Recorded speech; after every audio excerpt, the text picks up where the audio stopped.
So I think I've figured out why most investors don't get the results that they want. And it's actually a little more simple than you might think. Because I know a lot of people think that crypto investing is super complex and there's a lot of moving parts, a lot of jargon, a lot of buzzwords. And hey, look, there's a level of crypto and financial literacy that is somewhat of a prerequisite to success.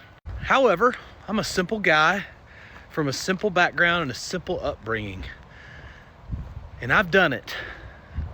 And I think what I'm about to tell you is very helpful. So if you have a question about what I'm about to tell you, put it in the comments. I'll be happy to respond. Here's my theory, based on experience with hundreds of other investors. And that is this. Most people are infatuated with price, right? It's the asset price. Your personal balance sheet depends on the price action. So that's an easy one to understand with. But the other obsession is timing.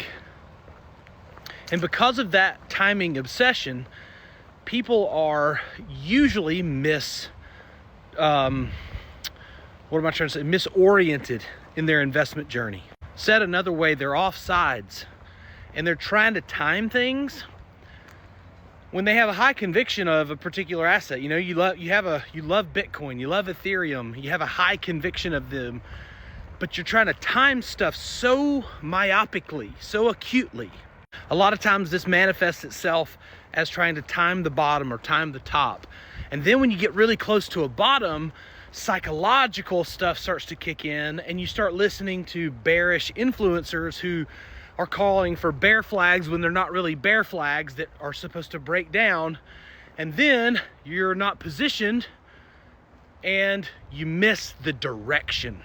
And that's it. That's the crux, is that most people aren't good at identifying the direction of the market. So if you're an 80-20 principles person, 20% of your activity creates 80% of your results, 20% of your decisions creates 80% of your success. The small hinge that swings the big door would be get better at finding the direction of the market. Let me know what you think in the comments. Like and follow for more.